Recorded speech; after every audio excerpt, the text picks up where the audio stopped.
Welcome to vibrant TV. నేను మీ రాజు. ఈరోజు మనం చేయబోయే ఇంటర్వ్యూ 11 నెలల కిందట కాసిం అనే వ్యక్తిని కొంతమంది దుండగులు చంపడం అనేది జరిగింది. సో హత్య చేయడం అనేది జరిగింది. దాని గురించి 11 నెలలుగా మాకు న్యాయం జరిపించాలంటూ కూడా వారి యొక్క తమ్ముడు సోదరుడు శివ న్యాయం కోసం చూస్తున్నారు. సో అప్పుడు గతంలో ఉన్నటువంటి జూపల్లి కృష్ణారావు గారు సో డెఫినెట్గా న్యాయం చేస్తామని చెప్పేసి సెక్రటరియట్ సాక్షిగా చెప్పడం అనేది జరిగింది. ఇప్పుడు మళ్ళీ మాట మారుస్తున్నారు. సో దయచేసి మా గోడును వినండి అంటూ కూడా మంత్రి గారికి వారు విన్నపిస్తున్నారు. సో ఏం జరిగింది ఏంటనేది ఒకసారి చూద్దాం. సో మొత్తానికి వచ్చేసి దేదినేనిపల్లి గ్రామం, అలాగే పెద్దకొత్తపల్లి మండలం. సో ఆగస్టు 1, 2023 తేదీన జరిగిన హత్య గురించి వారు న్యాయం కోసం అయితే ఫైట్ చేయడం అనేది జరుగుతుంది. సో శివ గారు నమస్తే అండి. నమస్తే అండి. సో మీరు దాదాపుగా 11 నెలలు అవుతుంది. సో 11 నెలలుగా మీరు న్యాయం కోసం చూస్తున్నారు. అలాగే మీ విషయంలో ఇటు ప్రతిపక్షాలు కూడా ఆ టైంలో స్పందించడం అనేది జరిగింది. ఆ టైంలో ఉన్నటువంటి కృష్ణారావు గారు కూడా మీ గురించి ఏకంగా సెక్రటరియట్లోనే ప్రెస్ మీట్ పెట్టారు. డెఫినెట్గా మీకు న్యాయం చేస్తామని చెప్పడం అనేది జరిగింది. ఇప్పుడు మంత్రి అయ్యారు కాబట్టి మీ పని ఇంకా అంటే మీకు న్యాయం తొందరగా జరుగుతుంది అని చెప్పేసి కూడా ఎక్స్పెక్ట్ చేయొచ్చు. సో ఇప్పుడు మళ్ళీ కలిసారా మంత్రి గారిని? సో ఆ రోజు జరిగిన సంఘటన ఏంది? నమస్తే. ఆగస్టు 1 తారీఖు రోజు గత ప్రభుత్వం టీఆర్ఎస్ హయాంలో మా అన్నను అతి కిరాతంగా నరికి చంపారు. ఆ రోజు ఉన్న పరిస్థితులను టీఆర్ఎస్ నాయకులను విమర్శించడం జరిగింది. ఆ రోజు కృష్ణారావు గారు, అప్పుడే జాయిన్ అయిన కృష్ణారావు గారు, కాంగ్రెస్ పార్టీలో కృష్ణారావు గారు జాయిన్ అయ్యారు. గ్రామ కాంగ్రెస్ పార్టీ అధ్యక్షుడు ఉన్న మా అన్న కూడా న్యాయం చేస్తామని గెలిపించమని కోరారు. అప్పుడున్న పరిస్థితులు టీఆర్ఎస్ను ఓడగొట్టాలనే ఉద్దేశంతో హర్షవర్ధన్ రెడ్డిని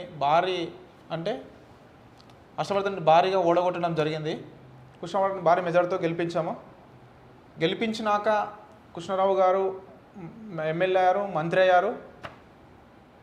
మంత్రి అయిన తర్వాత జనవరి 15 రోజు సెక్రటరీ సచివాలయం పిలుచుకొని మా అన్న భార్యను, మా అన్న బిడ్డను, మా ఊరి సర్పంచి, ఉప సర్పంచి వాళ్ళను, గ్రామ పెద్దలను పిలిపించుకొని సాక్షాత్తు సచివాలయంలో ప్రెస్ మీట్ పెట్టి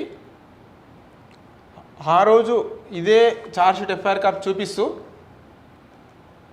కాంగ్రెస్ పార్టీ నాయకుడిని, గ్రామ కాంగ్రెస్ పార్టీ నాయకుడిని 7 కలిసి అతి కిరాతంగా నరికిరాని చంపి అదే సచివాలయం ముందు ప్రెస్ మీడియా ముందు చెప్పడం జరిగింది.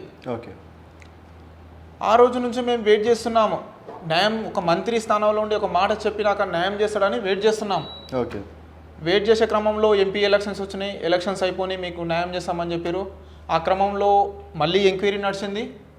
మళ్ళీ ఎంక్వైరీ నడిచినాక DSP sir, CI sir, SI sir విలేజ్లోకి రావడం జరిగింది. నిజ నిర్ధారణలు వాళ్ళ పరిధిలో వాళ్ళు చేపట్టడం జరిగింది. చేపట్టిన నేపథ్యంలో సిఐ గారు మమ్మల్ని పిలిపించుకొని ఎస్పీ సార్ మీకు బాధితునికి కంప్లైంట్ దారునికి చెప్పమని చెప్పారు. దీనిలో అందరూ ఉన్నారు, అందరినీ చట్టపరంగా శిక్షిస్తామని చెప్పిండ్రు. నాతోన స్వయంగా అందరూ ఉన్నారు కాబట్టి ఇది ఇప్పుడైతే ప్రజెంట్ మా ఆధారాల ప్రకారం ఒక 4 అరెస్ట్ చేస్తున్నామని చెప్పారు. ఓకే. అందరిని అరెస్ట్ చేయలేము, 4 అరెస్ట్ చేస్తున్నామని స్వయంగా మా ఊరి గ్రామ పెద్దలతో చెప్పారు. పోయినా సిఐ ఆఫీస్కి చెప్పారు. ఓకే. సర్లే సిఐ చెప్పినాను, సంతోషంగా ఇంటికి వచ్చినాం. మళ్ళీ ఒక 3 రోజుల తర్వాత మళ్ళీ వస్తే సారీ బ్రదర్ నేను ఏం చేయలేను, కానీ మొండి సాకులు చెప్పుకుంటూ మంత్రి గారిని కలవండి. దీంట్లో ఎవరి హస్తం ఉందని చెప్పేసి మీరు అనుకుంటున్నారు? అంటే మీకు ఒకటి తెలియాల్సిన విషయం ఏంటంటే ఆ రోజు కృష్ణారావు గారు ఏం చెప్పారు మీరు ఒకసారి వింటే మీకే అర్థమవుతుంది. దేదినేనిపల్లి గ్రామం ఉంది. స్పష్టంగా 1 ఆగస్టు 23 అంటే ఎన్నికల ముందు కాషన్ అనే అతను last time Congress party sarpanch contest చేసి ఓడిపోయాడు.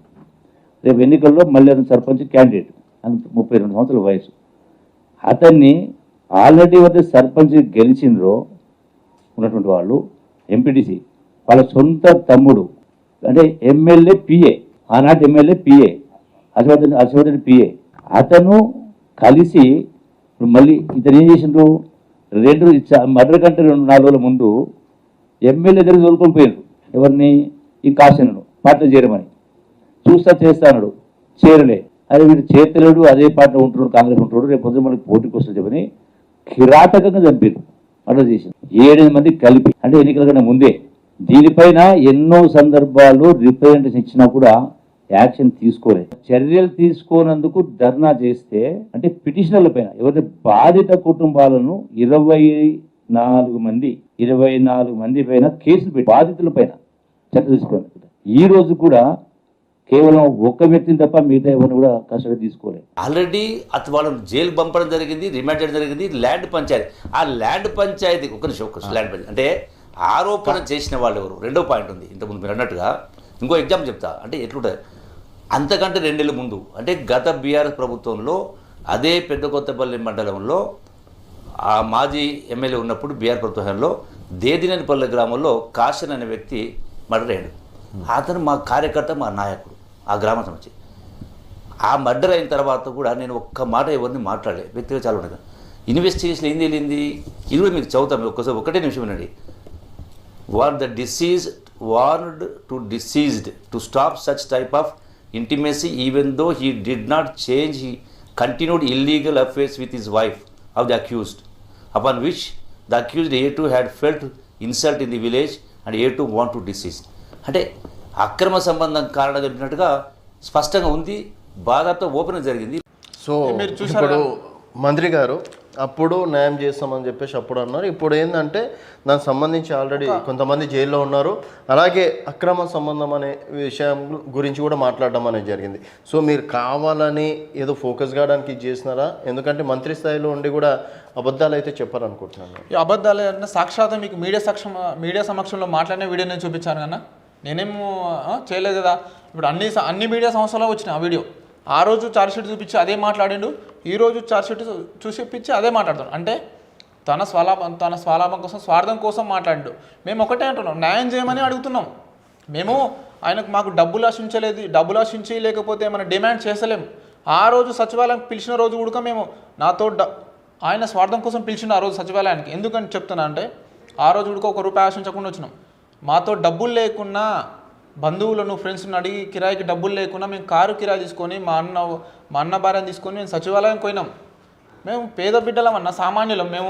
మేము ఇన్ని రోజులు ఎందుకు పోరాటం చేస్తున్నాము? అదే మాకు డబ్బులు లేకున్నా సరే, మేము బీదగా బతికినా సరే న్యాయం కావాలని ఒక డిమాండ్ చేసినాం. కాదండి, ఇప్పుడు 11 నెలలు అవుతుంది దాదాపుగా. సో అప్పుడు నుంచి సైలెంట్గా ఉన్న మీరు ఈ మధ్య కాలంలోనే ఎందుకు దీన్ని ఎక్కువగా ఫోకస్ చేస్తున్నారు? అంటే మీ వెనక ఇంకెవరైనా ఉన్నారా అని చెప్పేసి అనుకోవచ్చా? మా వెనకలా ఎవరూ లేరన్న.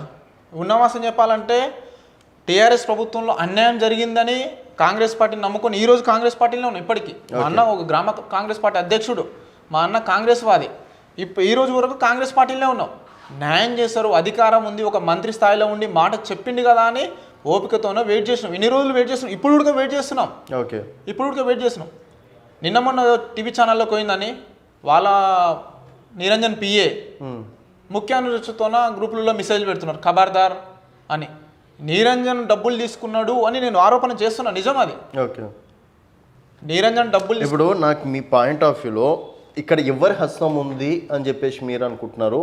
జూపల్లి కృష్ణారావు గారిని ఎందుకు ఫోకస్ చేస్తున్నారు అంటున్నాను నేను ఫోకస్ చేయట్లేదన్న. ఓకే, అప్పుడు చంపినప్పుడు టీఆర్ఎస్లో ఉన్న వాళ్ళు అధికారం వచ్చే వరకు, కాంగ్రెస్ పార్టీ అధికారం వచ్చే వరకు చంపిన వ్యక్తులందరూ వచ్చి కాంగ్రెస్ పార్టీలో ఉన్నారు. ఓకే, ఇదే మంత్రి పిఏ నిరంజన్ ఇంటికి పిలిపించుకొని వాళ్ళతో డబ్బులు లావాదేవీలు ఆడి దాదాపు 20 లక్షలు తీసుకొని ఇప్పుడు ఇవంతా డ్రామా ఆడిస్తున్నాడు. ఓకే, సాక్షాత్ ఒక మంత్రి ఇంటికి చంపిన వ్యక్తులను పిలుచుకోవచ్చానా మనం అనుకోవడానికి? సో అదే మనుషులని అదే ఇప్పుడు ఎవరైతే కాంగ్రెస్లో జాయిన్ అయ్యారో వాళ్ళనే శిక్షించాలంటూ అప్పుడు ఫైట్ చేశారు ఇదే జూపల్లి గారు. మళ్ళీ ఇప్పుడు మళ్ళీ వాళ్ళ దగ్గరనే ఉన్నారు. ఇప్పుడు ఓకే, 24 గంటలు వాళ్ళ దగ్గరనే ఉన్నారు. మండల నాయకులు కొంతమంది డబ్బుల కష్టపడి నిరంజన్ అండతోనా ఈ కేసును డైలమాలో చేయాలని నిన్న గ్రూప్లో పెట్టారు. నిరంజన్ మంచోడు, 20 ఏళ్ళ నుంచి ₹1 తీసుకోవాలంటే నిరంజన్ మా గ్రామస్తుడు, ఉమ్మడి గ్రామ పంచాయతీ వాసే.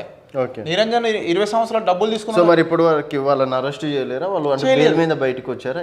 బెయిల్ లేదు, అసలు వాళ్ళని రిమాండే చేయలేదు ఇప్పటివరకు 11 నెలలుగా ఒక్కరినే చేసారు. ఇల్లీగల్ ఎఫ్ఐఆర్ అని కృష్ణారావు అంటున్నాడు కదా, ఇల్లీగల్ ఎఫ్ఐఆర్ అని అప్పుడు ఒక్కరినే చేసారు.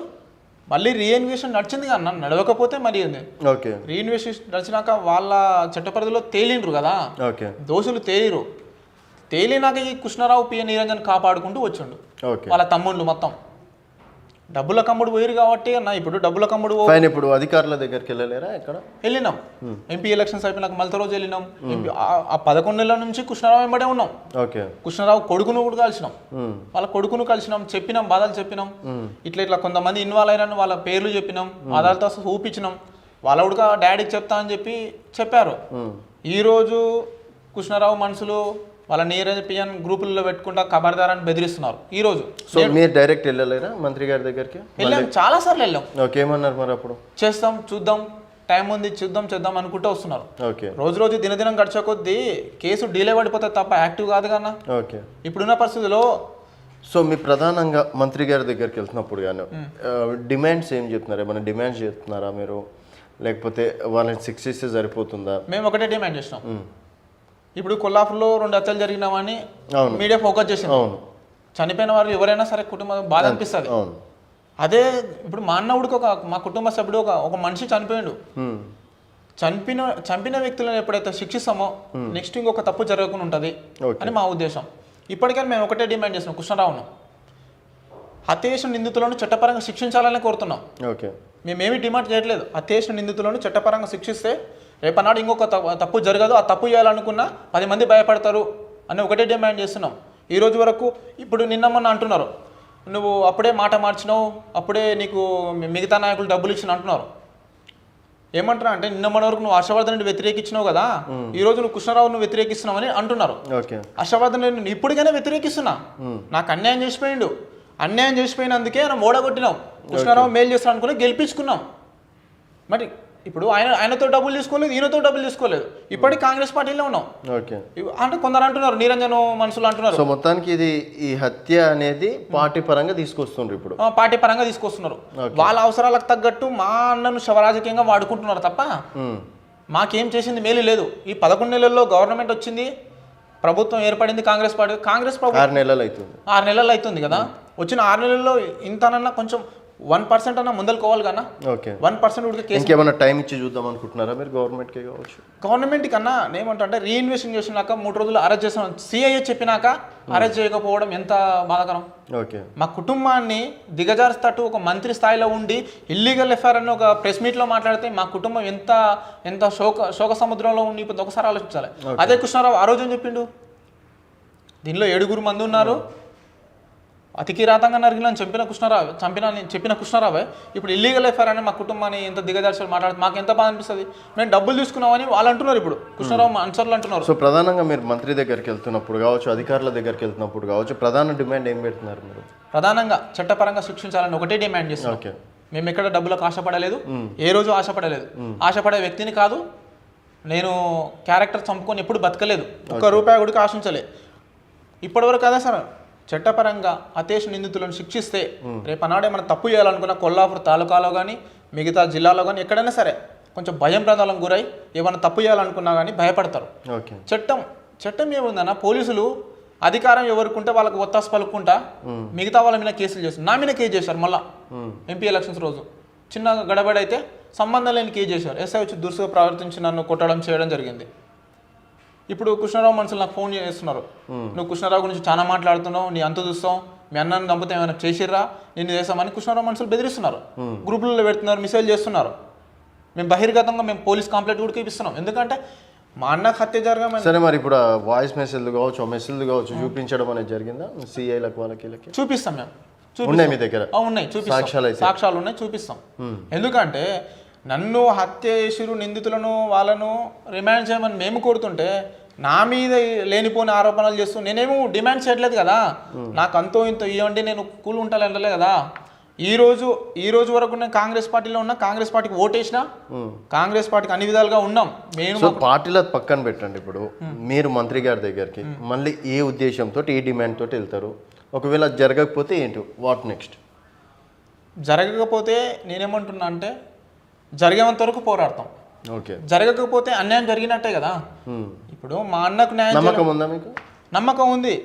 కాంగ్రెస్ ప్రభుత్వంలో నమ్మకం లేకపోతే గెలిచి ఏం లాభన్నా? ఇప్పుడు సామాన్య ప్రజలకు కాంగ్రెస్ పార్టీ ఒక అధ్యక్షునికే కాంగ్రెస్ పార్టీ న్యాయం చేయలేకపోతే సామాన్యులకు ఏం చేస్తుంది, తెలంగాణ ప్రజలకు ఏం చేస్తుంది?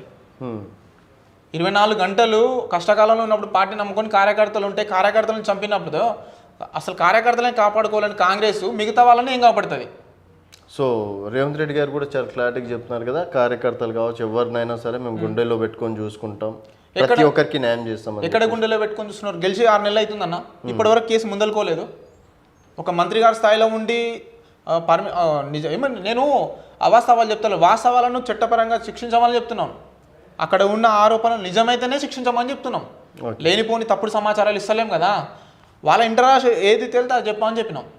సాక్షాత్తు ఒక గ్రామ సో ఇప్పుడు సార్ ఇట్లా మాట్లాడారు కదా మంత్రి గారు, తర్వాత ఏం సార్ ఇట్లా మాట్లాడారు మీరు, అప్పుడు ఇట్లా మాట్లాడారు కదా అని చెప్పేసి అనలేరా మీరు? మనసు బాధ అనిపిస్తుంది అన్న, పోలేకపోయినా. ఒక మంత్రి స్థాయిలో ఈ ఆ మాట అన్నప్పుడు మళ్ళీ పోలేరు అయితే? పోలేదు, అడిగించినాం, మా గ్రామ పెద్దలతో అడిగించినాం. అడిగిస్తే చేద్దాం చూద్దాం అంటున్నాడు, ఇప్పటికైనా చేద్దాం చూద్దాం అంటున్నాడు కానీ 100% చేద్దామని అంటలేడు. ఓకే, అంటే ఆయన మనసులో లేనిది ఎట్లా వస్తుందన్నా? నేను మీడియా పరంగా కానీ నేను ఒకటే డిమాండ్ చేస్తున్నా, ఇప్పటివరకైనా సరే హత్య చేసిన నిందితులను చట్టపరంగా శిక్షించాలని కోరుతున్నా. నా స్వార్థం కోసం శిక్షించాలని కోరతలేను. మా అన్న హత్య చేసినప్పుడు చట్టపరంగా శిక్షించకపోవడానికి కారణం అయ్యి ఇప్పుడు మిగతా 2 హత్యలు జరిగినాయని నేను కోరుకుంటున్నా. ఓకే, ఎవరికైనా ఒక భయం అని ఉంటుంది. తప్పు చేసిన వాడికి చట్టపరంగా శిక్ష పడితే రేపన్నాడే మనం తప్పు చేయాలనుకుంటే భయపడతారు. ఈరోజు వాళ్ళ వ్యక్తిగత కార్యదర్శి నిరంజన్ నన్ను భయభ్రాంతులకు గురి చేస్తున్నాడు.